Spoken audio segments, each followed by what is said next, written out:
Today I'm going to see what happens when you shoot with the Magnification 90mm macro lens and the Raynox DCR 250. So the Magnification 90mm lens goes to 2 times magnification, and then when you add the Raynox, it goes to 4 times magnification. And that's a full frame equivalent of 8 times magnification. So that's pretty crazy. And I'm going to see if I can shoot handheld with this setup. My plan for today is to shoot things that aren't moving. So things like mushrooms and mold and other bits of nature that isn't really moving. So right here we've got a tiny little mushroom, and this will be perfect to shoot with this setup. So to shoot my subject today, I'm going to use the manual focus clutch, and this is very helpful to just find the subject, and then you can change the magnification easily and quickly to get the desired shot you want. So what I'm going to do is put the magnification all the way to the lowest, and then I can find my subject in the viewfinder, and then there we are, and then I can put my magnification all the way to 2 times and get that shot. And then I'll put the clutch back up so I can engage autofocus, and then I can use bracketing then. All right, so all the way at 2 times magnification with the Raynox. Let's get this shot.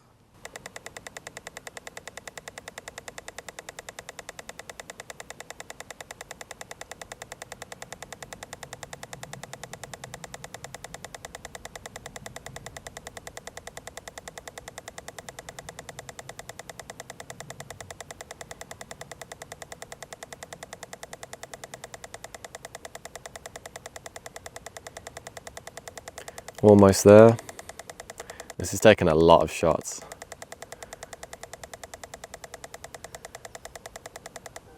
There we are. As you can see, that took a lot of shots just to get to bracket from the front of the subject to the back of the subject.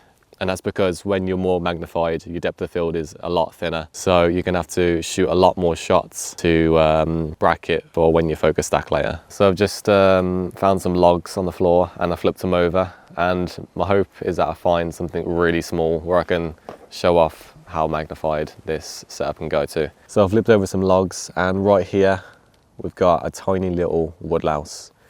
Obviously this is tiny in, you know, woodlouse terms, but in terms of this setup I've got, this is actually pretty big. Like, I'm gonna probably fill the frame with just the eyes, so we'll see what this looks like at 4 times magnification or 8 times full frame. So to get a bit more stable, I think I'm just gonna like put both knees on the floor, rest my elbow here, try and rest my camera on here somehow. Obviously it's ideal to shoot with a tripod, but the whole point of this video is to sort of show you, can you shoot handheld at 8 times magnification? Yeah, maybe changing the way the log is might help as well. All right, there we go. Rested my camera on the log, so it shouldn't be moving now.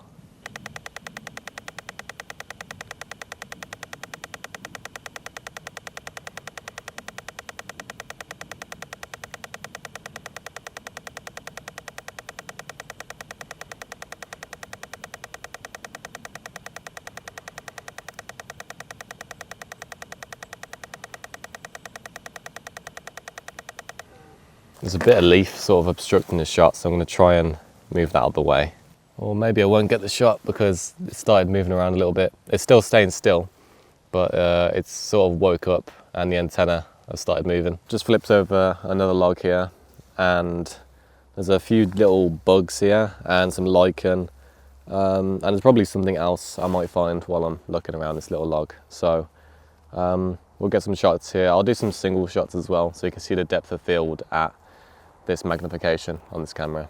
So right here we've got 3 little bugs. I'm not too sure what they are. Some sort of maybe larvae or centipede thing. They're very small, that's the important thing. And I'm gonna shoot these single shots so you can see what the depth of field looks like.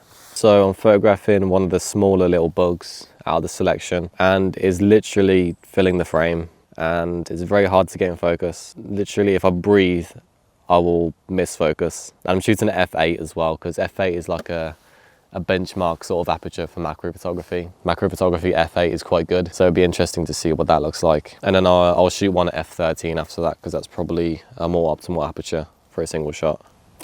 Cool. Cool, so there's a shot at f8. One thing I noticed is I was trying to line up the focal plane so I got more of the subject in focus. And even when I was trying to do that, the depth of field is that thin that only like a little corner of the bug was in focus. So I'm going to try and shoot one at f13 and see if that makes any difference. The bug has started moving, so it might be a slightly different shot. As you can see, I'm firing off a lot of shots here, just in hopes that one of them's in focus. It's sort of curling up into a ball, which makes for quite a nice shot here. There's f13, and I noticed it was a little bit easier to get the subject in focus. It's still very hard. I think I missed a lot of shots and got lots out of focus there. So I've been trying to look for like absolutely minuscule bits of mold and mushrooms. And when I mean minuscule, I mean like your eye can barely see it. I've come to a bit of a wetter area in the forest, or is it a forest? Woodland, I don't know what you call it. I think it's a woodland, yeah. I've kind of struck gold here. I found a tree stump and it's got just it's just infested with these tiny little mold things. So we'll get a photo of one or several of those. So just for scale, there's my finger, and these are just a little bunch of, I think they're mushrooms. They have like stems like mushrooms, but they look, the top of them don't really look like mushrooms. So, I mean, I'm not really an expert in this field. So if anyone knows exactly what that is, I mean, it's hard to tell off the camera because it's so small, but yeah, let me know in the comments. All right, so I've got one in my focus. I'm gonna shoot a single shot at f13.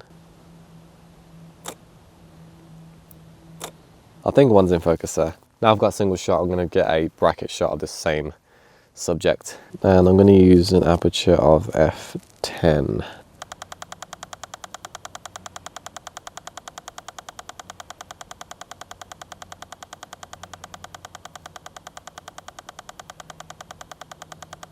Cool, I've got a lot of choice here, so I think we'll get a few more shots of some more of these. This one's got a little bit of dew hanging off it, a little bit of water. So I'm shooting one of those little bits of mold again, or mushrooms, whatever they are. And this one's probably like twice the size. So when I'm all the way at 4 times magnification, it's actually just getting the top of it, it's cropping off the bottom. So I don't know if that's really a good picture. I prefer it with the whole thing in focus, the whole thing in frame. But I think just to show off the magnification, we'll get one just of the top of this bit of mold or mushroom, whatever it is. Someone let me know in the comments what this is, because obviously I don't know.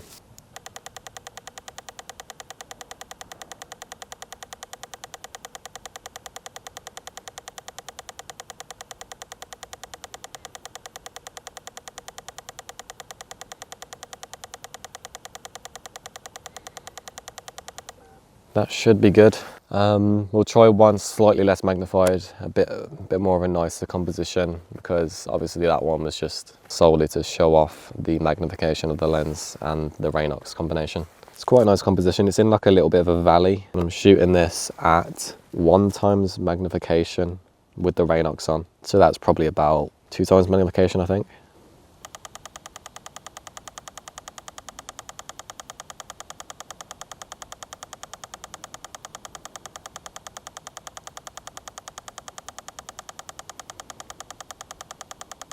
Pretty happy with that.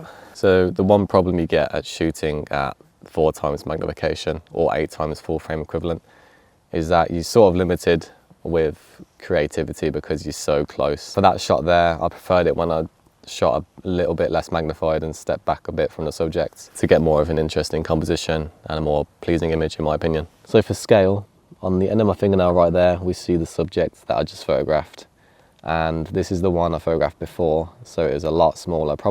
This one's probably 3 times as big. So right here we've got some little bits of mold, and there's a bigger section here, but that's I want to get like an individual bit of mold, so we've got a few pieces isolated here. We'll get a photo of those right now, and we're going to use the manual focus clutch to see what we're photographing, because it's very hard to find your subject when you're shooting at 4 times magnification or 8 times full frame equivalent. So another thing to mention is that when you have the Raynox on, it drastically decreases your working distance. So as you can see, I'm very close to my subject right here. This will be quite a nice shot to bracket, so keep our composition here. When you're shooting at this sort of magnification, it's best to rest your camera on like a log or on the floor or something. You can also just rest your finger on there and then rest your camera on there. That's another way to get stable. But just holding your camera out like that, it's going to be very hard to keep still. Lying on the ground is typically the best way to get stable, but obviously you're going to get dirty. You can't always lie on the ground in some situations. For example, if it's muddy and there's water all over the floor, you don't really want to be lying in water.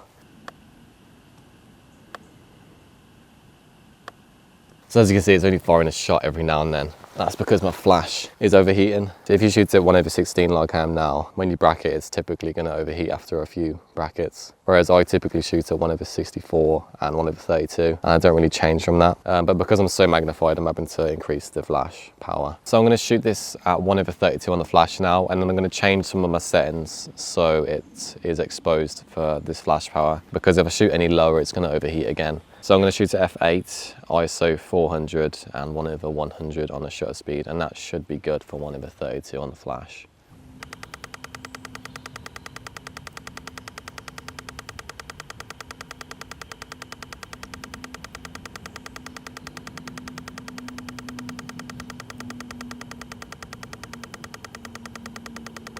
So as you can see, my flash didn't struggle at all there because I was shooting at a lower power. So I'm now just going to talk a little bit about what I've learned from shooting with this setup. One thing I noticed is that shooting handheld at such high magnifications is very tricky at first, but you do get used to it after a while. Usually I've found that the more magnified you are, the harder it is to find your subject in the viewfinder. And one way I get around this problem is by using the focus clutch on the lens. So I'll set my magnification to something like 1x or less than that, so I can see the subject, and then I'll get closer and then twist it towards 2x magnification until I've got my shot framed. This just makes it a lot easier to find your subjects, because if you start off at 2x magnification with the Raynox on, you'll just have a big blurry mess on the back of your screen and you won't see your subject until you're really close to it. For this video I was planning on shooting a lot more bugs and live subjects, but I quickly realised that this setup is not great for shooting moving subjects. Instead I decided to shoot still subjects like mushrooms and mould. I'd say the main problem with this setup was the depth of field. The depth of field made it almost impossible to get a usable single shot image. Even when using apertures like f11 and f13, I only got a fraction of my subject in focus. For example, I shot a common fly and only got a portion of the eye in focus, which is pretty insane. Depth of field also makes it a lot harder to focus bracket your shots. When I shoot at 1x or 2x magnification, I typically bracket around 10 to 100 images for a stack. Most subjects I was bracketing around 100 shots, and one subject, which was a tiny mushroom, I was trying to focus from the front of the mushroom right to the back. I shot nearly 300 images to get that shot. And when it came to editing that mushroom image, I just left out a lot of the images because I didn't want to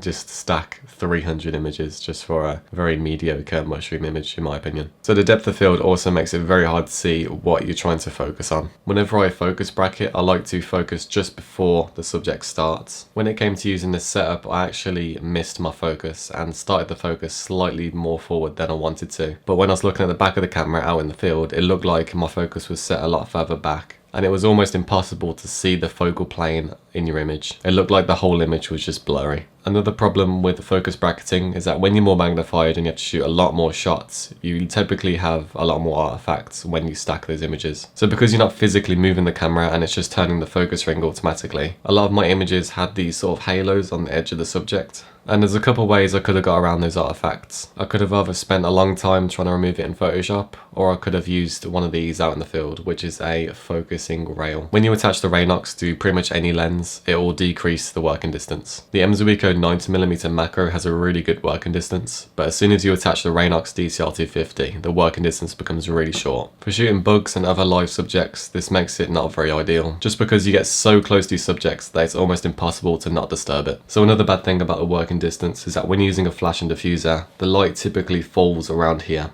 so about that distance. And when using this lens with a Raynox, your subjects are typically around here. And this just means you get less light hitting your subject and you're going to have to use a higher flash power. Talking of losing light, the more magnified you get, the more light you lose. When I typically shoot with this setup, I have my flash set to about 1/64 or 1/32. But when I was using this with the Raynox, I had to increase my flash power to 1/16 and sometimes even 1/8. And using these flash powers isn't really a problem. But when you're trying to do large focus brackets, it means your flash can overheat very easily. One thing I wasn't very prepared for was diffraction. So diffraction is when your image starts to look soft. On most macro lenses, this is typically anything over f11 or f16. But one thing I didn't take into account is that when you are more magnified, it actually changes the optimal aperture for your macro lens. For example, I shot this image of some mold at f8, and typically I would use f8 because it's quite a nice aperture and optimal and won't get diffraction. But because I was a lot more magnified, I actually saw some sort of ghosting effect, some halation, which was some diffraction starting to come into the image. Overall, using this lens with the Raynox isn't great, but can work very good for some scenarios. I've used the Raynox in the past, and I'll say it works a lot better on the Mzuiko 60mm. It might be interesting to try out one of those macro converters, or maybe a different sort of macro filter on the end of my lens. With all that said and done, I'm going to end today's video here. So if you've enjoyed, make sure to leave a like, subscribe, share, comment, all that good stuff, and I'll see you in the next video.